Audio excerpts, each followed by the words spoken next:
वो लोग भी सवाल करेंगे और आप भी सवाल करेंगे। छोटा सा परिचय हम लोग ये देते हैं कि पुनर्स्थापना जब किसी का बाढ़ में घर कट जाता है और उसके बाद उसमें मजदूर हो या कोई क्लास ये मायने नहीं रखता है, बल्कि वो मायने रखता है कि किसका घर उस नदी के तालाब के किनारे था और वो पानी के कारण से कट गया, और उसके बाद फिर वो शरण ले लेते हैं किसी नहर के किनारे, किसी सड़क के किनारे, और फिर सरकार द्वारा उसकी तरफ देखते नहीं। इन्होंने आवाज उठाया, लाठियां खाई, क्या क्या हुआ आप खुद बताइए। माइक है आपके पास। बहुत बहुत धन्यवाद आशीष जी और आपके पूरे टीम को। 3 वर्ष के अज्ञातवास के बाद ये पहला मंच है जब आपने मुझे अपनी बात को सीमांचल के सम्मानित गणमान्य लोगों और पत्रकार बंधुओं के बीच रखने का मौका दिया। बहुत बहुत धन्यवाद। मेरा नाम विक्टर झा है। मैं कटिहार के मनिहारी प्रखंड से आता हूँ और पिछले 25 वर्षों से आंदोलनकारी जीवन जी रहा हूँ और भारत में जितने भी सोशल एक्टिविस्ट का नाम जानते होंगे, अन्ना हजारे जैसे लोगों के भी तमाम लोगों के साथ रह के कंधे से कंधा मिला के उनके बड़े बड़े आंदोलन को खड़ा किया हूँ। और मेरा आंदोलनकारी जीवन का जो शुरुआत है, जैसा आपने परिचय दिया कि जो विस्थापित लोग होते हैं, गंगा और महानंदा नदी के कटाव से लोग जो बेघर होते हैं, उनके दर्द को मैंने पूरे भारत में, आज आप देखे होंगे पिछले 15-20 दिन पहले नीतीश कुमार जी आए थे बरारी में और अपने हाथों से 10,000 विस्थापित लोगों के पुनर्वास के लिए पर्चा दिया। ये तमाम लड़ाई अपने प्राण को लगा के खड़ा किया था। अन्ना जी के साथ रहे, भारत के तमाम एक्टिविस्टों के साथ रहे। मेरा अंदर से यही मकसद था कि जब किसी के साथ हम रहते हैं, उन लोगों को मैंने रिक्वेस्ट करके कहा था कि हमारा कटिहार में गंगा कटाव एक बहुत प्रमुख समस्या है, जहां हजारों लोगों का घर, गांव, बस्ती कटता है। आप इस मुद्दे को उठाइए, लेकिन किसी ने साथ नहीं दिया। और लड़ाई हमने शुरुआत किया था 2009 से। और आप YouTube में, चूंकि मैं कहीं मेरा कोई ब्रांड वैल्यू नहीं है, मैं बड़े लोगों का बच्चा नहीं हुआ, ना किसी मीडिया पे कोई खर्च ऐड करता हूँ, तो जो भी आप मुझे जानते हैं, चाहे आशीष जी मुझे ये मंच दिए हैं, तो माउथ पब्लिसिटी के कारण मेरा पहचान है। और YouTube पे जब विक्टर झा लिखेंगे तब आपको लगेगा कि भारत में ऐसे भी लोग हमारे कटिहार में हैं जो 1-1 लाख लोगों को पैदल चला के अपनी आवाज को बुलंद करते हैं। लेकिन पैसों के अभाव के कारण हम लोगों को पहचान नहीं मिल पाता है। और पिछले 3 वर्षों से क्योंकि मेरा एक डिसेबल्ड हो गया था पैर, ये घुटना तोड़ दिया गया था कटिहार और 4 जिलों के पुलिस के द्वारा मेरे ऊपर हमले करके हंगर स्ट्राइक के दौरान, और 3 साल से मैं डिसेबल्ड था। अभी एम्स में मार्च में मेरा ऑपरेशन हुआ और अभी मैं खड़ा हुआ हूँ। जिस दिन 1 महीने पहले मैंने वॉकर छोड़ा है और मेरा एक कार्यक्रम है, हंगर स्ट्राइक है, जो बचे हुए डिस्प्लेस्ड लोग हैं और जो कटाव का स्थिति है गंगा में, उसके परमानेंट सॉल्यूशन के लिए तमाम हमारे सम्मानित पत्रकार महोदय हैं, जिनको हमने सोशल मीडिया के थ्रू या फिर टीवी के थ्रू मैंने देखा है, श्रीकांत प्रत्युष जी हैं। तमाम लोगों को मेरा आग्रह होगा कि 10 दिसंबर से मेरा कटिहार राजेंद्र स्टेडियम में एक बहुत बड़ा हंगर स्ट्राइक होने वाला है, जहां पे 25,000 लोग एक साथ भूख हड़ताल पे बैठेंगे। ऐसे प्रोग्राम को अपने कलम से, अपने इलेक्ट्रॉनिक मीडिया से शक्ति प्रदान करने का प्रयास करेंगे, ऐसा उम्मीद हम करते हैं। बहुत बहुत धन्यवाद। बहुत अच्छा संघर्ष आपने बताया अपना। ये बड़ा प्रैक्टिकल हो गया है आजकल ज़माना। लोग संघर्ष की बात करते नहीं हैं। इस तरह से 1 लाख लोगों को लेकर अलग अलग घरों के चलने की बात नहीं करते हैं, अन्यथा उनके मन में कोई महत्वाकांक्षा राजनीतिक हो, सत्ता, पावर ये चाहिए हो। अन्ना हजारे ने जो आंदोलन किया था, उसका बाई प्रोडक्ट आप हर जगह देख सकते हैं राजनीति में। आपने भी संघर्ष किया, संघर्ष की कहानी आपने बताई, बड़ा अच्छा लगा जानकर। ये भी दुख हुआ कि आपका पैर है उसे डिसेबल कर दिया है पुलिस ने, लेकिन ये बड़ा मज़ेदार लगा कि जिस तरह से आप आए तो मुझे समझ में नहीं आया कि आपके पैर में कोई समस्या है, मतलब संघर्ष आप करते हैं। ये जानना चाहूँगा खासकर छात्र जो बैठे हुए हैं या छात्रों के जो अभिभावक हैं, इस तरीके की संघर्ष के बाद अगर कोई बच्चा अपने घर में जाकर कहे, उसका बाप सोचता है कि वो इंजीनियर बने, डॉक्टर बने, कोई नेता नहीं बनाना चाहता तो नेता लोग बनाना चाहता जरूर है, लेकिन अन्यथा कोई नहीं बनाना चाहता। ऐसे में जो संघर्ष की बात अगर करता है बच्चा जाकर घर में, तो उसे गार्जियन के मन में क्या भावना है, वो कैसे समझा पाता है? बहुत अच्छा सवाल आपने रखा। दिक्कत क्या है ना कि लोग आप भगत सिंह को पसंद करते हैं, राजगुरु को पसंद करते हैं, लेकिन वो पड़ोसी के घर में पैदा लो, अपने घर में भगत सिंह को पैदा होना देखना नहीं चाहते।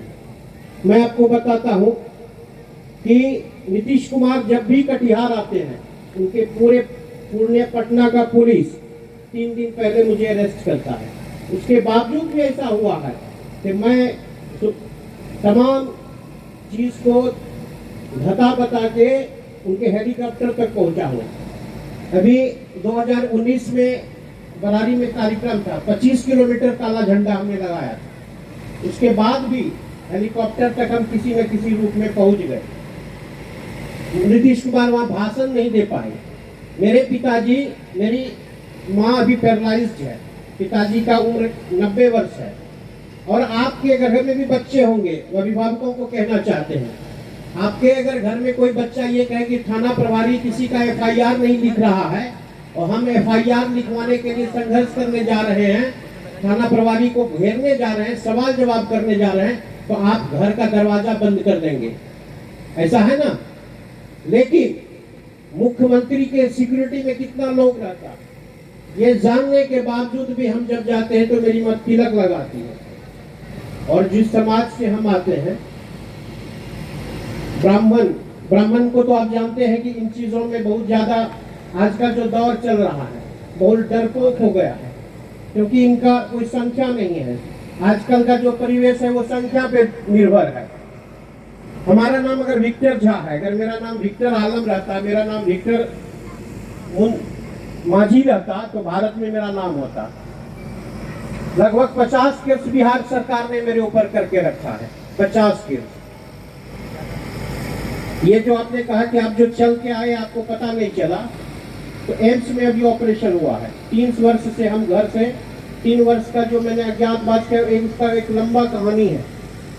लेकिन क्या है ना कि आपको अभिभावकों को समझना होगा, आज का जो दौर है, अगर आपके संघर्ष को छोड़ दीजिए, आपके घर में अगर चाचा मामा परिवार का कोई लोग अगर बीमार पड़ जाए और मेडिकल कॉलेज में या किसी हॉस्पिटल में 5 दिन रहना पड़े, तो आप तो सबसे पहले गार्जियन कहते हैं कि तुम पढ़ाई करो, तुम्हारा ये काम नहीं है। संघर्ष करने की बात तो बहुत दूर है। तो ये जो आपका सोच है, ये सोच एक दिन इस समाज के आने वाले क्रांतिकारियों का जो क्रांतिकारी होना चाहिए, ये नपुंसक बना देगा। इस सोच को बदलना होगा अभिभावकों को। और समाज का ये जो रूप आया है, अभिभावकों का जो ये सोच आया है, उसके पीछे कहीं ना कहीं कहानी जो है भी, वो कहानी हमारे वातावरण का है। अगर कोई भगत सिंह आपके समाज में कोई अच्छा काम करने जाता है, तो सबसे पहले आप क्या कहते हैं, दो एकरा कोई काम नहीं है। और अगर कुछ करने के बाद भी अगर कुछ नहीं होता, आत्महत हो गए, इतने बस एक ताकत है, तो आप अपनी सोच को बदलिए। सोच बदलिए तब भगत सिंह बनेगा। ये समाज का जो रूप है, उस रूप को बदलने में कहीं ना कहीं आप अपनी भूमिका निभाइए और हम अपनी भूमिका निभाएंगे। बिल्कुल सर, आपने अभी अपने संघर्ष की बात करी। सभी लोग बिहार में जानते हैं कि बिना जाति शब्द का इस्तेमाल किए हम बिहार में राजनीति नहीं कर सकते हैं। लेकिन क्या अभी आपने संघर्ष की बात की, आंदोलन का बात आपने किया, अभी आपने ब्राह्मण शब्द का भी इस्तेमाल किया है। क्या आंदोलन करने के लिए भी जाति सूचक शब्द का इस्तेमाल करना जरूरी है? आंदोलन में हम बिना जाति जाने नहीं कर सकते? आंदोलन ही एक ऐसा चीज है जहाँ पे जाति मायने नहीं रखता। मैं इस मंच के माध्यम से चैलेंज करता हूँ कि बिहार में जितने भी रिवॉल्यूशनरी लोग हैं, अभी जो रिवॉल्यूशन को पसंद करते हैं, उसमें विश्वास करते हैं, वही एक क्षेत्र है जहाँ पे जाति बंधन नहीं है। अगर किसी के साथ रेप हो गया है, किसी का हत्या हो गया है, आप अगर उसके संघर्ष, उसके समस्या को अपने कंधों पे लेके आगे बढ़ना चाहते हैं, तो लोग कोई नहीं पूछेगा आप किस जाति से हैं। बाकी हर जगह जाति पाति है।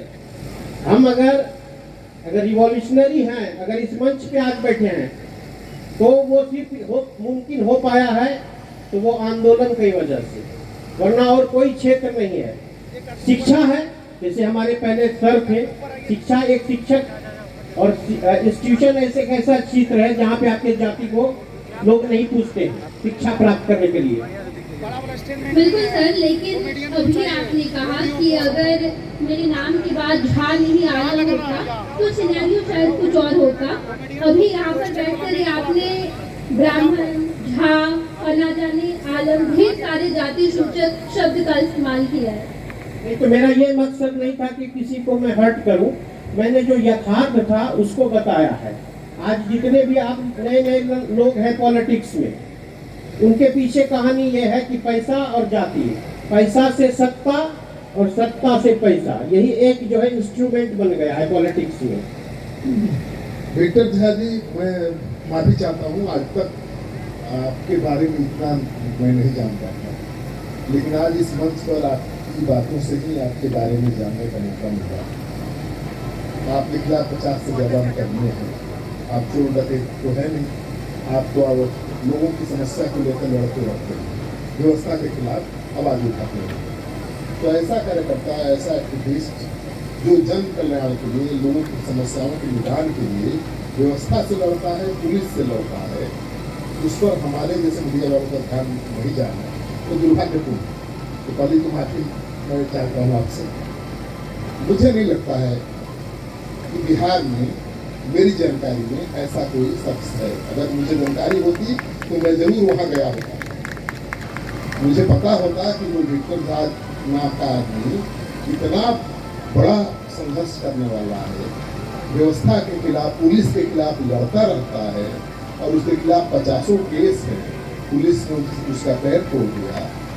तो ये तो इंडिया टुडे और बड़े बड़े चैनलों का हेडलाइन है। क्यों हम भटके हैं? मीडिया भी भटका है।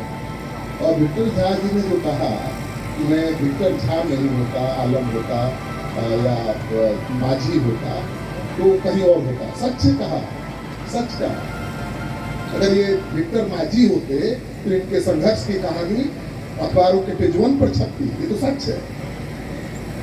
ये जाति का सहारा नहीं ले रहे हैं। हमारे समाज में यही सच्चाई है, कड़वी सच्चाई है, जिसको हम पचा नहीं पाते हैं।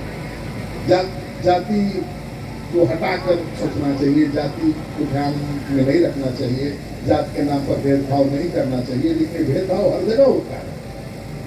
राजनीति में देख लीजिए, प्रशांत किशोर आए, उन्होंने कहा कि जातीय राजनीति को तोड़ देना है। सारी पार्टियां, सारे नेता जाति के नाम पर राजनीति करते हैं। प्रशांत किशोर ने यही कहा, लेकिन जब आए तो उनकी भी मजबूरी हो गई, जातीय समीकरण का ध्यान रखना पड़ा। 4 सीटों पर चुनाव लड़ाया, 4 उम्मीदवार दिया, एक पर दलित, एक पर अति पिछड़ा या पिछड़ा, एक पर मुस्लिम, एक पर महिला। तो जातीय समीकरण तो बहुत मायने रखता है और बिहार में तो बहुत अहम भूमिका निभाता है। वाकई आप अगर विक्टर माझी होते तो इंडिया के हीरो होते, और आप ही अन्ना हजारे से कम नहीं है हमारे लिए। आप बिहार के अन्ना हजारे हैं। मैं नहीं जानता हूं कि आपने क्या क्या किया, लेकिन आपने जो बताया है, अगर वाकई ये सच है और आपने बताया है तो सच ही होगा। मीडिया की कमी है कि आपको खोजा नहीं, आपको उछाला नहीं। तो हमारे पास भी अन्ना है, कम बात है का? बिहार के पास भी अपना अन्ना है, ये कम बात है? ताली बजाइए जोर से। और इनको पहचान दिलाना हमारी जिम्मेवारी बनती है। देखिए, मैं यहाँ पत्रकार हूँ, दोस्ती के नाते इस कार्यक्रम में आया हूँ। मुझे नहीं पता था कि यहाँ बैठना है, सवाल करना है। मुझे बहुत संकोची पत्रकार हूँ, ज़्यादा सवाल करता नहीं है। धोखे से पत्रकार बन गया हूँ, पत्रकारिता का गुण भी कुछ नहीं है। तो लेकिन मैं इन पर जरूर करूँगा खास, और मैं एक ऐलान करता हूँ आज की तारीख में, मैं कोशिश करूँगा। संवाद अखबार ईस्ट इंडिया का नंबर 1 अखबार है। जैसे यहाँ का हिंदुस्तान जागरण है, वैसे ही बंगाल का, कलकत्ता का नंबर 1 हिंदी अखबार है संवाद। उसके मालिक चेयरमैन मेरे दोस्त हैं। वो खोज रहे थे ऐसा आदमी, बिहार से ऐसा आदमी हमको दीजिए जो गुमनाम हो, लेकिन बहुत काम का हो, बहुत काम कर रहा हो ग्राउंड लेवल पर, लेकिन वो गुमनाम हो, जिसको बड़ा मंच नहीं मिला हो, उसको हम मंच देते हैं। तो सम्मान के लिए फिट केस है। आप भाषण दे रहे थे और मैं सम्मान के मालिक को लिख रहा था कि एक फिट केस यहाँ मिल गया है, विक्टर झा आपके लिए फिट केस है। आप इसको कलकत्ता में बुलाइए, सेमिनार में बुलवाइए, इनकी कहानी देश दुनिया को बताइए। He is a fit case. तो मुझे लगता है कि हम पत्रकारों को भी, यहाँ मेरे छोटे भाई भी हैं, बहुत धुरंधर पत्रकार हैं, मैं कहूँगा कि आप लोग ऐसे लोगों को वाकई आगे बढ़ाइए। इनकी पहचान बननी चाहिए, और इनकी पहचान बनेगी तो इनको फायदा नहीं होगा, पूरे बिहार को फायदा होगा। क्योंकि बिहार को भी डर होना चाहिए कि बिहार में भी एक अन्ना है। अरे नीतीश सरकार के खिलाफ लड़ रहे हैं, पुलिस व्यवस्था के खिलाफ लड़ रहे हैं, और आप हम नहीं जानते हैं, तो ये दुर्भाग्यपूर्ण है। एक ऐसी पत्रकारिता है, अब खुद मैं नहीं जानता हूँ, मुझे माफी मांग चुका हूँ, सबको माफी मांगनी चाहिए। और इनको स्थानीय स्तर के जो पत्रकार हैं, क्यों इग्नोर करते रहे भाई? उनके बीच एक हीरा है, उसको तलाश करके सामने लाना चाहिए। इनको भुगतना पड़ा होगा लोकल होने का खमियाजा, इनको भुगतना पड़ा होगा। कहाँ ना कि झा है, नाजी नहीं है, उसका खमियाजा। मुझे लगता है कि पत्रकार नहीं ये कर सकता है। तो सही आदमी को सही जगह पर बिठाना हमारा ड्यूटी है। और आज मैं समाज से कम्युनिकेट कर चुका हूँ, आप लोगों को बताने के पहले मैं समाज के मालिक से कम्युनिकेट कर चुका हूँ। मैं कोशिश करूँगा कि इनको ही बंगाल के समाज के सबसे बड़े मंच पर इनको लाया जाए, देश दुनिया देखे कि भाई बिहार में एक ही अन्ना नहीं है। और मुझे लगता है कि ऐसे अन्ना हर जिले में भी हो सकते हैं, हर बिहार में कई हो सकते हैं, हमने खोजा ही नहीं। और मेरी नज़र में तो पहली बार आए हैं। आपसे कहूँगा कि आपके नज़र में भी होंगे ऐसे अन्ना, ऐसे लोग जो संघर्ष कर रहे हैं व्यवस्था के लिए, व्यवस्था परिवर्तन के लिए, जो संघर्ष कर रहे हैं पुलिस की गुंडागर्दी के खिलाफ। आप बताइएगा मुझे नाम, मैं बिल्कुल कोशिश करूंगा कि उनको जितना बड़ा मंच मिल सके मैं दिलवाऊंगा। और मेरा city post live YouTube channel है, नक्षत्र न्यूज बिहार झारखंड चैनल है, मैं उसका अपना रेडिंग देखता हूँ। मेरा अखबार है सम्मान बिहार झारखंड में मेरा ही है।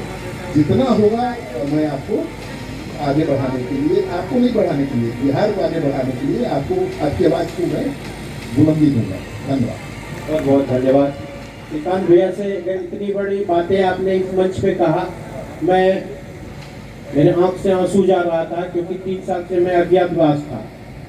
आप भैया को अगर कहूँगा कि कभी मौका मिले गाड़ी पे चलते हुए, ट्रेन पे चलते हुए, तो विक्टर झा सर्च करेंगे, लगभग 200 वीडियो होगा, हर आंदोलन का अलग अलग वीडियो होगा। और आप देखेंगे ऐसे ऐसे मुद्दे पे ऐसा ऐसा आंदोलन किया हुआ, आपको सच में लगेगा कि जो विक्टर बोल रहा था कहीं उससे ज्यादा बड़ी थी।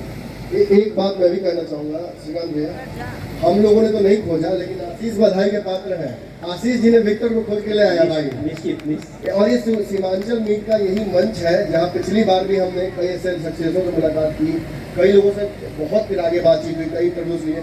आपके भी अब कहा जा सकता है कि आपका भी इंटरव्यू हम लोग लेंगे। और आशीष हम लोग सीमांचल मीट का यही मंच होता है, कई सारे हैं। अभी ऐसे भी हमारे साथ एक महिला शिक्षिका हैं जिनके हाथ नहीं है, और वो पैरों से ही लिखती है, पैरों से ही चाय बनाती है, और पैरों से ही सारे काम करती है। बस आप इसी तरह से बोले, क्योंकि ऑडियंस में अगर कोई सवाल है, हम चाहेंगे माइक दीजिएगा, अगर किसी को कोई सवाल करना हो आप सवाल कर सकते हैं, क्योंकि ये वही मंच है जहाँ पर आप सवाल कर सकते हैं और जवाब आपके जो भी लोग हैं, जिनको लोग जानता है, उनसे आप सवाल के माध्यम से अपने सारे मन की जो आपकी बातें हैं वो भी आप समझ सकते हैं। नेताजी का भी सवाल कुछ देर के बाद शुरू होगा। पहले हम लोग उन लोगों को बुला रहे हैं जो लोग कहीं ना कहीं समाज में कुछ अलग बदलाव करने के लिए आए। कोई सवाल है तो आप सवाल करेंगे। वैसे सबसे पहले आईएफ को बहुत बहुत बधाई, और विक्टर झा जी से नाम से थोड़ा परिचय था, पहचान आज हुई है। लेकिन मैं एक बात जो आपने शुरू की और जिस पर कि आपके साथ सवाल भी उठाया गया कि मैं झा नहीं होता या अगर कोई और होता तो ज़्यादा ख्याति मिलती। ये जो शब्द है ये आपकी कुंठा है। अगर हम बदलाव की लड़ाई लड़ना चाहते हैं तो हमें इस बात को छोड़ देना होगा। और मैं देखा हूं सामाजिक बदलाव की लड़ाई में हर ऐसे व्यक्ति अगर 52-54 साल की उम्र में दशरथ मांझी एक काम करता है तो उसे बहुत बड़ा आदमी बनाता है, पहचान बनाता है। और ऐसे ही नहीं, समाज के किसी भी हिस्से में बदलाव की लड़ाई में कभी भी किसी जाति धर्म का मामला जो है उसके पहचान के रास्ते में रोड़ा बनता ही नहीं है। और मैं समझता हूँ जो आपका संघर्ष और जो त्याग, जो बलिदान, जो समाज के प्रति समर्पण है, इन बातों को अगर आगे बढ़ाना चाहते हैं तो इस दायरे से, सोच के दायरे से निकलना चाहिए। और मैं चाहूंगा कि सवाल नहीं पूछा आपने। पहला मेरा ऑब्जेक्शन था। ठीक है, सवाल पूछिए ना, सवाल पूछिए। बस इतना ही मैं कहना चाह रहा हूँ कि इस बात को थोड़ा करेक्ट किया जाना चाहिए और हो सकता है कि आने वाले समय में हम आप एक दूसरे के बीच संवाद बढ़े और चाहेंगे ये बनना भी चाहिए। धन्यवाद सर कि आप मेरे नाम से हमको जानते थे, आज पहली बार आमने सामने हुए, इसके लिए बहुत बहुत धन्यवाद सर। जिस संदर्भ में मैंने कहा ना बात कि ब्राह्मण नहीं होते, तो चूंकि वो कंटेंट को देखा जाए कि मैंने किस संदर्भ में कहा था। कभी मेरे मित्र लोग हैं और सब जानते हैं कि कभी कोई जात, मेरा क्या जात है वो कभी मैं भी नहीं बोलता हूँ और ये सब जानते हैं। इसके लिए क्षमा प्रार्थी हूँ कि अगर आप लोगों को ये हर्ट हुआ हो कि मैंने अपने जात के विषय में बताया, लेकिन जिस संदर्भ में बताया वो आप थोड़ा सा पहले देखेंगे तो आपको पता चल जाएगा कि वो संदर्भ क्या था। चलिए बहुत बहुत धन्यवाद। चाहेंगे अब आपका सम्मान करेंगे नमन मिश्रा जी, भारत लाइव। और उसके बाद हम लोग फिर राज सोनी जी आपके बीच में आएंगे। कि जब हम लोग कब सवाल और जवाब के बीच आएंगे तो फिर आपको एंटरटेन करने के लिए हमारे कॉमेडियन राज सोनी जी और उसके बाद हमारे कई और गेस्ट हैं जो आएंगे। आप सभी से कहा गया है जब भी कोई गेस्ट आई हो तो आप लोग उनका वेलकम करना है।